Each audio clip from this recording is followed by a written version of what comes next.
Hi friends, this is Vikas Indian technical training centre से। चलिए आज फिर आपके सामने आने का हमको मौका मिला। आज बहुत सारे लड़कों का रिक्वायरमेंट था कि सर सिलेक्टर स्विच के बारे में थोड़ा बता दो। तो सिलेक्टर स्विच के बारे में आज हम लोग पूरा देखेंगे कि सिलेक्टर एक्चुअल में कहाँ यूज होता है और क्यों यूज होता है। सबसे बड़ी चीज़ कि कहाँ यूज होता है तो मैं बता दूं कि मैनुअल, जैसे कि आपको विंडो एसी में आप सबसे ज़्यादा देखेंगे कि मैनुअल में हमेशा यूज होता है। और ये क्यों होता है तो क्यों इसलिए होता है क्योंकि सर उसका जो फैन होता है ना, वो स्पीड उसमें होती है 3, जो भी स्पीड होती है उसको क्या करता है, कंट्रोल करने का काम करता है। ठीक है, तो आइए देखते हैं कि इसका यूज कैसे करेंगे। यूज मतलब सर उसका कनेक्शन कैसे करेंगे कि कहाँ कहाँ किसका कनेक्शन कैसे जाता है। ठीक है, रेडी? चलिए आइए देखते हैं। ये है आपका सिलेक्टर स्विच। एक तरफ इसकी पोलों की संख्या 2 होती है और एक तरफ इसकी पोलों की संख्या 3 होती है, 4 होती है, 5 होती है, 6 होती है। वो आप देख सकते हो कि मार्केट में बहुत तरह से। हम यहाँ पर अभी 4 के बताएंगे, अगले वीडियो में 5 के बता देंगे, फिर 6 के बता देंगे। एक्चुअल में आप ये सीख जाओगे ना तो 5 और 6 भी कुछ आपके लिए नहीं होगा, ये गारंटी है। तो सबसे बड़ी चीज़, एक इसमें रेगुलेटर लगा होता है जो क्या करता है, आप इससे क्या करते हैं, इसको जैसे कि मान लीजिए कि रेगुलेटर करता क्या है कि आगे पीछे करने का काम करता है। जैसे कि मान लीजिए लो स्पीड चला रहे हैं, फिर मीडियम चलाइएगा, फिर हाई चलाइएगा, तो इस तरह का इसको क्या करता है, स्पीड मेंटेन करता है। आइए देखते हैं कि ये जो आपने देखा है यहाँ पर 4 पोल है, यहाँ पर 2 पोल है। ठीक है, तो ये 4 पोल और 2 पोल इसमें कैसे कनेक्शन करेंगे। मान लीजिए कि हमारे पास फैन का जितना भी वायर का कनेक्शन है, इसको कैसे कनेक्शन इसमें करेंगे। ठीक है, तो आइए सबसे पहले देखते हैं कि ये दोनों पोल क्या है, इसके बारे में आइडेंटिफाई कर देंगे, फिर इसके बारे में, और फिर ये कनेक्शन देखेंगे कैसे आता है। सबसे बड़ी चीज कि ये है क्या, तो इसका नाम है सिलेक्टर स्विच। क्या है? सिलेक्टर स्विच है।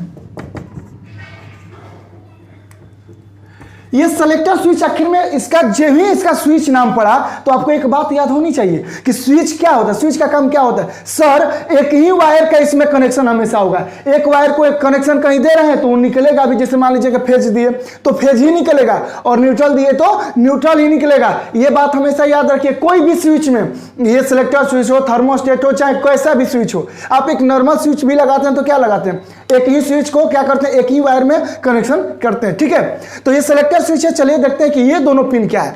तो आपको जो 2 पोल यहां पर देखने को मिलेगा, तो ये 2 पोल क्या मिलेगा, ये दोनों पोल एक ही है। क्या है? ये दोनों पोल एक ही है। और आप देखेंगे जब कंटिन्यूटी से चेक करेंगे, 1 मिनट, सॉरी थोड़ा सा ये मेरा निकल गया, ये दोनों पोल एक ही है। ठीक है, और इसको जब कंटिन्यूटी से चेक करोगे ना बाबू, तो ये दोनों पर कंटिन्यूटी बताएगा, अप में भी बताएगा, ऑन में भी बताएगा। तो ये बताओ कि ये दोनों एक ही है कि नहीं है। इस पर सबसे बड़ी चीज क्या है, मैं कंफ्यूजन क्यों है सब लड़कों को मैं बता दूं कि इस पर एक पर लिखा रहता एन और एक पर लिखा रहता एल, और सब लड़का इसी में हो जाता है फेल। कैसे, मैं बताता हूं। देखो, अगर मान लो कि न्यूट्रल यहां दे दिया, अब फेज दिया, लाइन इस पर लिखा है तो फेज दिया इस पर, तो क्या होगा, जलेगा कि नहीं जलेगा। एक एक कनेक्शन में न्यूट्रलो दे रहा है, फेजो दे रहा है, तो क्या होगा, बल्ब जलेगा ना जी। तो यहाँ पर बल्ब नहीं जलाना है क्योंकि ये तो स्विच है, अब बल्ब जलाएगा तो जल जाएगा। इसलिए मोटर कितना जल गया, कितना फूक गया हमको पता है, तुमको जलाना नहीं है तो भाई साहब ये वीडियो जरूर देखो। क्या अब ये देखो, ये एल लिखा है, काहे कंपनी आज तक तो हमरो ना बुझाया, ये काहे लिखा है, ये बुझाने के लिए और बहुत अंदर जाना पड़ेगा, इसलिए उतना तो टाइम हमारे पास ना है, तोरो पास ना है। तो जानो भाई कि क्या है, ये दोनों तारवा एक है, ये दोनों पोलवा एक है। ये दोनों पोल जब एक है तो सर एक ना कनेक्शन देंगे, ए में देंगे चाहे ए में देंगे। अब मान लो कि हम ऐसा कनेक्शन दिए न्यूट्रल, क्या दिए, न्यूट्रल दिए। चलिए सर सही है, क्या फेज नहीं दे सकते हैं क्या, तो फेजे दो, एक कहीं दो, या तो न्यूट्रल दो चाहे फेज दो। न्यूट्रल दिए तो इसमें भी न्यूट्रल दौड़ने लगा, दौड़ा कि नहीं दौड़ा, इसमें भी दौड़ने लगा। क्यों दौड़ने लगा, क्योंकि दोनों एक है। क्लियर है? चलिए क्लियर है। अब सर ये तो बता दिए कि दोनों एक ही हैं, अब ये जरा बता दो कि ये चारों पोल कैसे काम करता है। बता देते हैं। ये क्या है कि कंटिन्यूटी, पहले ये पता है ना कि कंटिन्यूटी बार बार बोल रहे हैं क्या है, तो उसमें मल्टीमीटर में या क्लिप मीटर में जाओगे तो कंटिन्यूटी का एक सिंबल आता है जिसे बर्जर भी बोला जाता है। दोनों प्रो के एक पर सटाओगे ना तो क्या होगा, कंटिन्यूटी बजेगा, और जब बीप की आवाज आएगी तो कंटिन्यूटी रेंज पर सेव है। अब ये कंटिन्यूटी पर सेव के लिए बोलो कि सर ये सबको हमको पता है, बताओ ना बताओ ये क्या है, जल्दी अरे जल्दी कहाँ जाना है, ना आपको कहीं जाना ना हमको जाना है। बढ़िया से एक बार सीख जाइए, फिर कभी वीडियो देखने की जरूरत ना होगी, और नहीं तो बार बार देखना पड़ेगा, है ना। अब ये कंटिन्यूटी पर सेव किए हैं मल्टीमीटर का, तो एगो कंटिन्यूटी एकरा पर रखे हैं ना जी, एक पर चारों के नाम है ना जी, कुछ तो नाम होगा। मान लो सपोज हम मानते हैं ये 1 ये 2, ये 3 और ये 4, मतलब 1 2 3 4 भी दे सकते हैं या आप कुछ भी दे सकते हो। ये डिपेंड योर सेल्फ कि आप क्या कर रहे हो। एक कुछ भी कर सकते हो, कुछ भी नाम दे सकते हो। अब एक और बात, एक महत्वपूर्ण बात यहां पर यह फंसता है कि सर रेगुलेटर जब भी चालू करते हैं तो क्या हाई से स्टार्ट होता है कि लो से स्टार्ट होता है? अब कभी आपके घर में पंखा उंखा होगा ना, या आप कनेक्शन करते होंगे, कभी भी एसी का कनेक्शन किए हैं, तो वो जब रेगुलेटर स्टार्ट करते हैं तो हाई स्टार्ट होता है फैन कि लो होता है? तो सबसे पहले ये आप जान जाइए बात कि कभी भी स्टार्ट होगा तो लो स्पीड होगा, फिर मीडियम होगा, फिर हाई होगा। तो कभी भी स्टार्ट किससे होता है? लो से होता है। ये बात आपको हमेशा जानकारी होनी चाहिए। दूसरी बात ये है कि सर क्या लो पर अगर हम स्टार्ट करेंगे, लो पर स्टार्ट करेंगे, मेरा मान लीजिए फैन मोटर लो पर चल रहा है, तो क्या कंप्रेसर चलेगा कि नहीं चलेगा? तो भाई साहब एक बात बताओ, लो पर भी चलेगा, मीडियम पर भी चलेगा, हाई पर भी चलेगा। अब तुम बोलेगे तो मान लीजिए सर हम लो पर नहीं चलाना चाहते, खाली मीडियम में हाई पर चलते हैं, ये तो तुम्हारे हाथ में भाई है, तो मीडियम में पर मत चलाओ, हाँ लो पर हाई पर चलाओ। अब जो चलाना चाहते हो सब चला दोगे, कब? जब ये चारों के बारे में बता देंगे तब। अब देखो, अब कंटिन्यूटी पर एगो एकरा पर सेव कर लेंगे 100%। एगो बचा है ना जी, 2 गो तार होता है ना मल्टीमीटर में, तो एगो कंटिन्यूटी के एकरा पर रखेंगे, कंटिन्यूटी पर सेव करके, और दूसरा के चारों में बारी बारी से चेक करेंगे बबुआ। कब? जब एकरा के एक बार घुमाएंगे तब। पहले तो ये ऑफ है ना जी, ऑफ के बाद 1 2 3, किसी में हाई लो मीडियम, चाहे लो मीडियम हाई, किसी में 1 2 3 ऐसे दिया रहता है, एक ऑफ का बटन होता है, ठीक है। अब एक ऑफ से ऑन करेंगे, और जब ही ऑन करेंगे ना बबुआ, तो एकरा पर से आई चारों में से कोनो 2 गो पर कंटिन्यूटी बताएगा। ये बात हमेशा याद रखिएगा। तो एगो मान लीजिए कि एकरा पर रखेंगे, सर एकरा पर कोनो पर रखिए ना, क्या फर्क पड़ता है, दोनों तो एक ही है। तो आप मान लीजिए कि एगो एकरा पर रखे हैं, एगो क्या किए, चारों पर सटा रहे हैं, यहां पर चेक करें, यहां पर चेक करें, यहां पर चेक करें, यहां पर चेक करें, चारों में से किन्हीं 2 पोल पर क्या मिलेगा? कंटिन्यूटी आपको बर्जर रन सुनने को मिलेगा। तो मान लीजिए कि फर्स्ट बार जब ही इसे चेक किए, रेगुलेटर को फर्स्ट बार घुमाए ना जी, रुक जाओ ऐसे देखो ना, फर्स्ट बार जब ही घुमाए तो मान लीजिए कि 1 पर बता रहा है, 4 पर बता रहा है कंटिन्यूटी। यहां से कितने पर बता रहा है? 1 पर और 4 पर। अब ये 2 पर नहीं बता रहा है, 3 पर नहीं बता रहा है। अब यहां पर और टेंशन कि सर कि 1 पर बता रहे, 4 पर बता रहे, तो ये कैसे पता करेंगे कि एक वाला कंप्रेसर का है कि एक वाला लो स्पीड के लिए है? ये भी आइए बताते हैं। ये तो बहुत गड़बड़ बात है भाई, ये तो बता नहीं पाएंगे।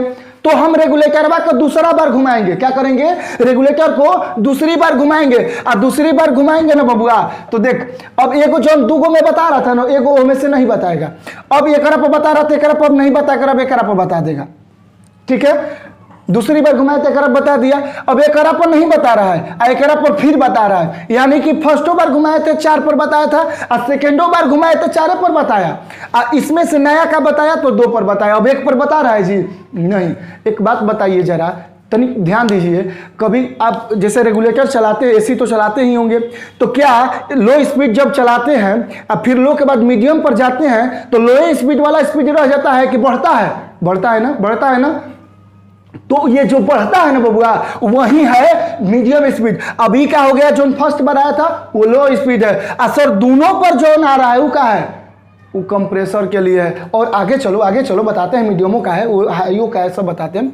अब तीसरी बार घुमाएंगे रेगुलेटर को, कितनी बार? तीसरी बार। अब तीसरी बार जब ही घुमाए बबुआ तो एकरा पर नहीं बताएगा, एकरो पर नहीं बताएगा, और जौना पर नहीं बताया तो ओकरे पर बताएगा, एकरा 4 नंबर पर भी बताएगा।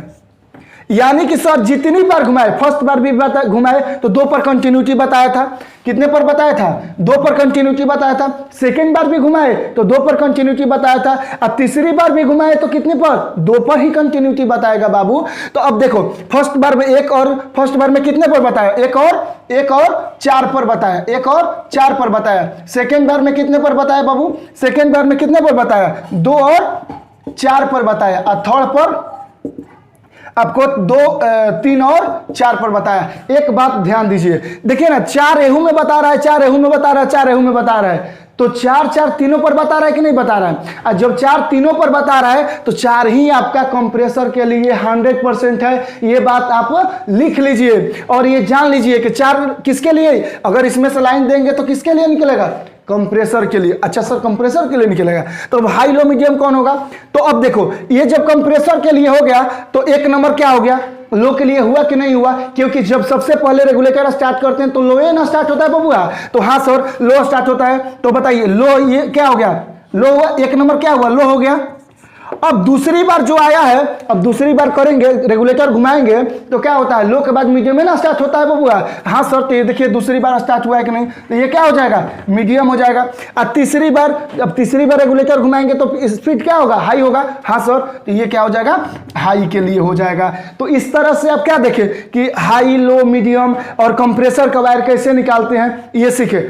और एक कंफ्यूजन है कि सर तो स्विंग मोटर का कहां से निकालेंगे?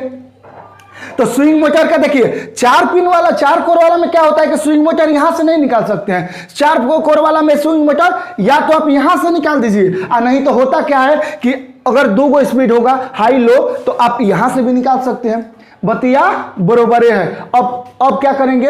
अगर आपको ये समझ में आ गई होगी ना तो ठीक है, अगर नहीं आई होगी तो दूसरी बार वीडियो देखिएगा, तीसरी बार देखिएगा, आपको जरूर समझ में आई होगी। अगर बेहतर देखिए ये हमारा ट्रेनिंग सेंटर है, अगर आप जानना चाहते हैं या पढ़ना चाहते हैं तो आकर पढ़ भी सकते हैं, कोई दिक्कत नहीं है। क्या है कि हमको शॉर्ट समय में आपको बहुत कुछ बताना होता है ना, ये बात आप समझ रहे हैं ना। तो चलिए बस आज के लिए इतना ही, अगले वीडियो में फिर मिलेंगे।